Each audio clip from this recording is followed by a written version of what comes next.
नमस्कार दोस्तों, आज की इस वीडियो में हम एफसीआई एजी 7 जनवरी सेकंड शिफ्ट के ऑल क्वेश्चन जितने भी जीके जीएस से और करंट अफेयर्स से संबंधित क्वेश्चन पूछे गए थे इस वीडियो में बताने वाले हैं एकदम एनालिसिस के साथ। एकदम रियल एनालिसिस है, सभी क्वेश्चन रियल और ऑथेंटिक हैं जो कि आज इस एग्ज़ाम में सेकंड शिफ्ट के एग्ज़ाम में पूछे गए हैं। और हम फर्स्ट शिफ्ट के एग्ज़ाम पर भी चर्चा करेंगे। पहले सर फर्स्ट सेकंड शिफ्ट के एग्ज़ाम देख लीजिए कौन कौन क्वेश्चन पूछे गए हैं।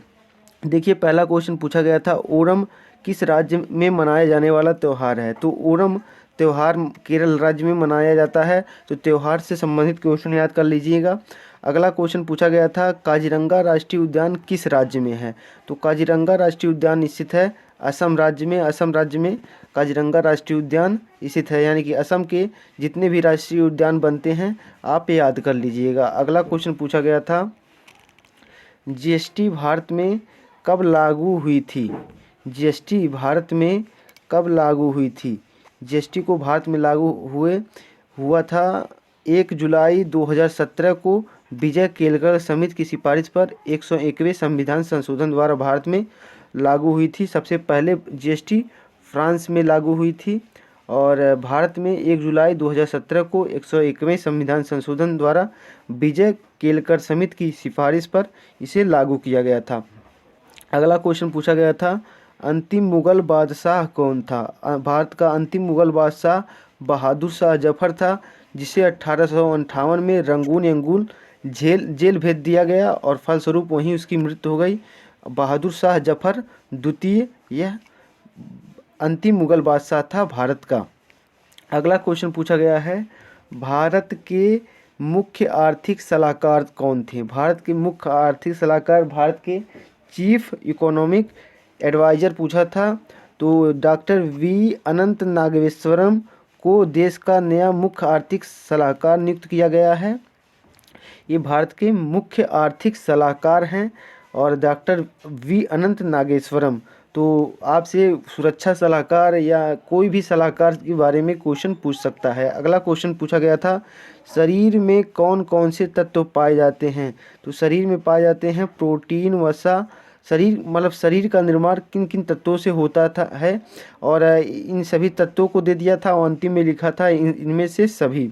तो इनमें से सभी राइट आंसर था, प्रोटीन, वसा, कार्बोहाइड्रेट, विटामिन और इनमें से सभी, यानी कि इनमें से सभी आपका राइट आंसर। इन सभी तत्वों से शरीर का निर्माण होता है।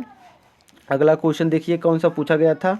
अगला क्वेश्चन पूछा गया था, इंपीरियल बैंक ऑफ इंडिया किस बैंक को कहा जाता है। तो imperial bank of India IBI भारतीय उपमहाद्वीप का सबसे बड़ा और सबसे पुराना वाणिज्यिक बैंक है, जिसे 1955 में बदलकर भारतीय स्टेट बैंक बना दिया गया और गोरेवाला समिति की सिफारिश पर 1 जुलाई 1955 को इंपीरियल बैंक का राष्ट्रीयकरण कर स्टेट बैंक ऑफ इंडिया की स्थापना की गई। तो इंपीरियल बैंक ऑफ इंडिया कहा जाता है स्टेट बैंक ऑफ इंडिया को। तो स्टेट बैंक ऑफ इंडिया आपका राइट आंसर था।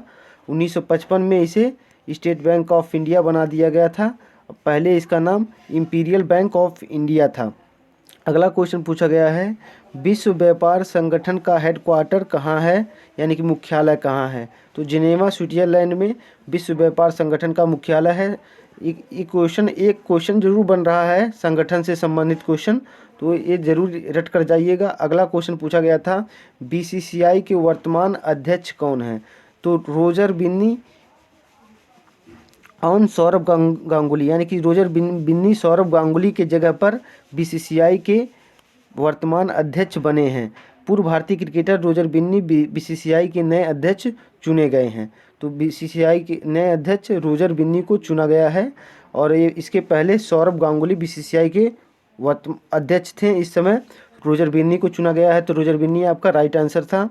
अगला क्वेश्चन पूछा गया था कि ग्लोबल वार्मिंग के लिए कौन सी संस्था उत्तरदायी है। इस प्रकार कुछ क्वेश्चन था, लेकिन क्वेश्चन पूरा नहीं मिल पाया है। लेकिन ग्लोबल वार्मिंग से संबंधित जितने भी क्वेश्चन हैं यहाँ पर देख लीजिए पॉइंट वाइज।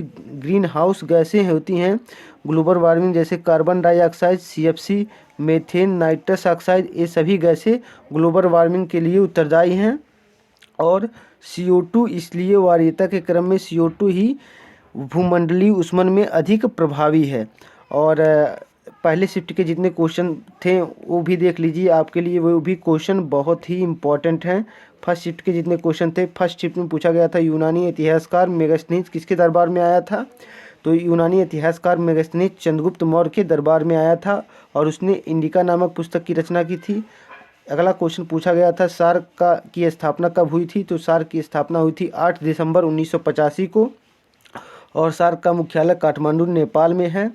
और अगला क्वेश्चन पूछा गया था हेनले पासपोर्ट इंडेक्स में पहला स्थान किसका है, तो हेनले पासपोर्ट इंडेक्स में पहला स्थान जापान का है और 87वें स्थान पर भारत है। ये पहले शिफ्ट के सभी क्वेश्चन हैं। और अगला क्वेश्चन पूछा था कॉपर का अयस्क कौन सा है, तो कॉपर का अयस्क टिन होता है, टिन कॉपर का अयस्क होता है, तो टिन आपका राइट आंसर था। और कॉपर तांबा और जस्ता का मिश्रण होता है। नेक्स्ट क्वेश्चन पूछा गया था फीफा वर्ल्ड कप 2022 में तीसरा स्थान किसने प्राप्त किया, फीफा वर्ल्ड कप 2022 में तीसरा स्थान मतलब किसने तीसरा स्थान प्राप्त किया, यानी कि पहला और दूसरे के बाद तीसरा स्थान पूछा गया था। और यहाँ पर क्रोएशिया ने तीसरा स्थान प्राप्त किया था फीफा वर्ल्ड कप और पहला स्थान अर्जेंटीना को मिला था और फ्रांस दूसरा स्थान पर था जिसे शिकस्त का सामना करना पड़ा था अर्जेंटीना के साथ। अगला क्वेश्चन पूछा गया था कान्हा नेशनल पार्क किस राज्य में है, तो कान्हा नेशनल पार्क मध्य प्रदेश में है। यह बाघों के लिए प्रसिद्ध नेशनल पार्क है। अगला क्वेश्चन पूछा गया था प्रकाश वर्ष किसका मात्रक है, तो प्रकाश वर्ष दूरी का मात्रक है, यह क्वेश्चन पूछा गया था। नेक्स्ट क्वेश्चन पूछा गया था किस शासक ने दिल्ली को से देवगिरी यानी कि दिल्ली से दौलताबाद राजधानी बनाया था, तो मोहम्मद बिन तुगलक ने दिल्ली से अपनी राजधानी दौलताबाद कर लिया था। अगला क्वेश्चन पूछा गया था डिगबोई रिफाइनरी को किस वर्ष स्थापित किया गया था, तो डिगबोई रिफाइनरी को 1901 में असम राज्य में स्थापित किया गया था। अगला क्वेश्चन पूछा गया था सबसे छोटा दिन किस प्लैनेट पर होता है, तो जुपिटर ग्रह पर सबसे छोटा दिन होता है। अगला क्वेश्चन पूछा गया था मिजोरम की कैपिटल क्या है, मिजोरम की राजधानी, तो मिजोरम की राजधानी आइजोल है। दोस्तों इस वीडियो में फर्स्ट शिफ्ट के सेकंड शिफ्ट के जितने भी क्वेश्चन पूछे गए थे हमने सभी क्वेश्चन कंप्लीट कर लिए हैं। उम्मीद करते हैं आपको ये वीडियो बहुत ही अच्छा इन्फॉर्मेटिव और यूजफुल लगा होगा। तो अगर वीडियो ज़रा सा भी इन्फॉर्मेटिव और यूजफुल लगा हो तो वीडियो को प्लीज़ लाइक करना और चैनल पर पहली बार आए हैं तो चैनल को सब्सक्राइब करना, क्योंकि FCI एग्ज़ाम से रिलेटेड सभी एनालिसिस पाने के लिए आप हमारे चैनल को सब्सक्राइब कर सकते हैं। मिलते हैं नेक्स्ट वीडियो में, तब तक के लिए जय हिंद जय भारत। वीडियो देखने के लिए आपका बहुत बहुत धन्यवाद। Thanks for watching.